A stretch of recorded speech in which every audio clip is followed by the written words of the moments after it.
அனைவருக்கும் வணக்கம்.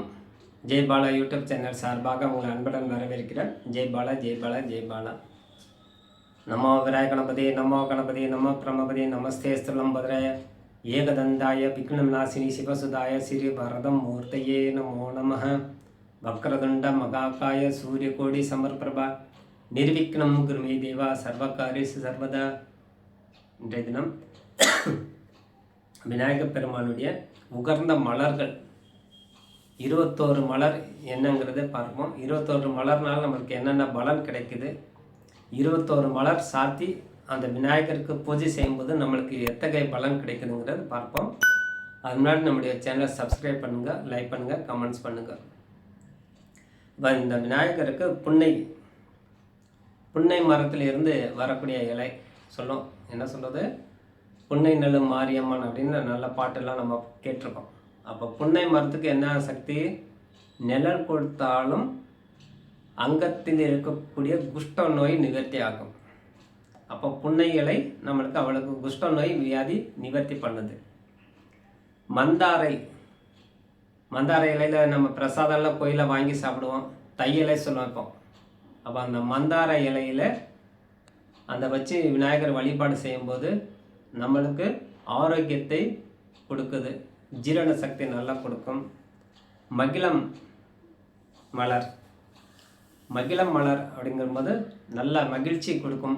அந்த மகிழம் வச்சு வழிபாடு செய்யும்போது பாதிரி மலர் வச்சு செய்யும்போது பல ஜென்ம பாவம் நிவர்த்தி பண்ணும். அரளிப்பூ தெரியும், அரளிப்பூங்கிறது எல்லாருக்கும் தெரிஞ்சது, துர்க்கை அம்மனுக்கெல்லாம் வச்சு வழிபாடு செய்வோம். நம்ம அரளிப்பூ அன்றைய தினம் வச்சு பூஜை செய்யும்போது நல்லா கிரக தோஷெல்லாம் நிவர்த்தி பண்ணிவிடும். ஊமத்தை மலர் வச்சு வழிபாடு செய்யும்போது அதுவும் நம்மளுக்கு நல்லா கிடைக்குது. ஊமத்தை மலர்னா ஊமத்தங்காய் கேள்விப்பட்டிருக்கோம். அப்போ அந்த ஊமத்தை சிவனுக்கு உகந்தது தான், அதனால் அந்த ஊமத்தை வச்சு வழிபாடு செய்யும்போது நல்லாயிருக்கும். சம்மங்கி மலர் வச்சு வழிபாடு செய்யும்போது நல்ல ஆரோக்கியம், திடம் கொடுக்குது, மனசு மகிழ்ச்சி கொடுக்குது. தாளம்புங்கிறது ஒரு விஷத்தன்மையான பூவாக இருந்தாலும் அன்றைய தினம் வச்சு வழிபாடு செய்யும்போது அந்த தாளம்பூக்கு மகிழ்ச்சி அடைந்து அந்த தெய்வத்துக்கு உண்டான தோஷம் அவருக்கு நிவர்த்தி பண்ணி கொடுக்குறார். அதுக்கப்புறம் முல்லைப்பூ எல்லாருக்கும் தெரியும். அந்த முல்லைப்பூ வச்சு வழிபாடு செய்யும்போது வாழ்க்கையில் பிரகாசம் அடையுது. வாழ்க்கை பிரகாசம் வேணும் இல்லையா, என்ன தான் நம்ம வேலை செஞ்சால் பிரகாசம் வேணும், அப்போ வெளிச்சம் வேணும். அப்போ முல்லைப்பூ, இந்த கொன்றைப்பூ வச்சு வழிபாடு செய்யும்போது சகல விதமான தோஷங்கள் நிவர்த்தி பண்ணுறது. நம்மளுக்கு யாராவது எதிரியாக நினைக்கிறாங்கன்னா அந்த நேரத்தில் நம்ம மனசில் நினைக்க, ஐயோ யாராவது நம்மளுக்கு என்ன நினைக்கிறாங்க போல இருக்குது, நம்மளுக்கு மனசு கஷ்டமாக இருக்கணும் போது இந்த கொன்றை மலரை வச்சு வழிபாடு செய்யும்போது அந்த பிறர் எதிரியுடைய தன்மையை நிவர்த்தி பண்ணும். கமல மலரும் அந்த கமல மலர் வரும்போது லட்சுமிகரம் கிடைக்குது. மறுபடியும் செல்வத்தை வாரி இழக்கக்கூடிய தன்மை உண்டு. கமலம் அப்படின்னாலே லட்சுமின்னு அர்த்தம், கமலம்னாலே தாமரைன்னு அர்த்தம். அப்போ கமலம் மலர் வச்சு செங்குருள் நீர், அப்போ செங்குளர் அப்படின்னு வரும்போது செங்குளர் நீர் அப்படின்னு பேர், அந்த பேர். அப்போ ஒரு நீர்நிலையிலிருந்து வளரக்கூடிய அந்த இலை மலர். அப்போ செவ்வரளிப்பூ வச்சு ஏற்கனவே ஒரு அரளிப்பூ சொல்லியிருக்கிறோம். இது செவ்வரளி. அரளியில் நிறைய அரளிப்பூ, விதவிதமான அரளிப்பூ உண்டு. ஆகவே இதில் செவ்வரளி வச்சு நம்ம வழிபாடு செய்யும்போது நல்ல பலன் கொடுக்கும்.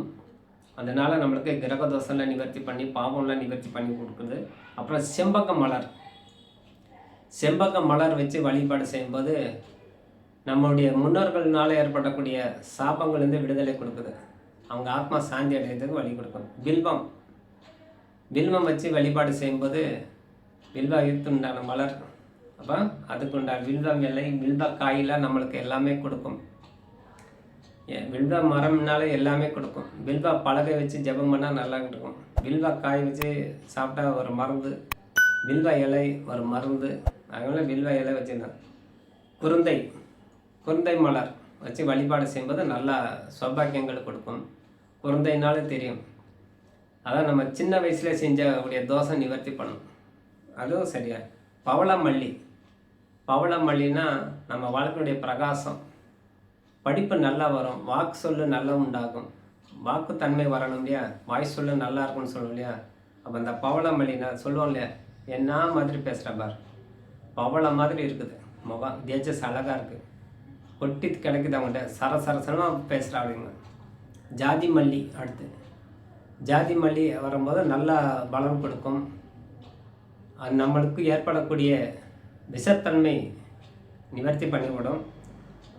மாதுளம் மலர், மாதுளம் பூ, மாதுளம் பழம், மாதுளம் விதை, மாதுளம் தோல் அனைத்தும் மருந்துக்கு பயன்படுத்தக்கூடியது தான். அப்போ மரமே நம்மளுக்கு மாமருந்து சொல்கிறோம். அதனால தான் மரமே மாமருந்து சொல்லக்கூடிய தன்மை உண்டாகுது. காரணம் ஒவ்வொன்றும் ஒரு தொடர்பு. அப்போ மாதுளம் நல்லா நம்மளுக்கு பலம் கொடுக்குது. அப்புறம் கண்டாங்கத்திரி, கண்டாங்கத்திரி நம்மளுக்கு தெரியும் நல்லா. கண்டங்காய் அப்படின்னு சொன்னாலே உடம்புல இருக்கக்கூடிய வியாதிகள் குணப்படுத்தும் அது முதல்ல. அதனால் இந்த 21 வகையான பூஜைகள் நம்ம செஞ்சுட்டு வரும்போது 21 வகையான மலர்கள் நம்ம சாத்தி இறைவனை வழிபாடு செய்யும்போது நம்மளுக்கு அனைத்து வகையான வளங்கள் பெற்று வாழக்கூடிய தன்மை இந்த விநாயகர் பெருமான் கொடுக்குறாரு.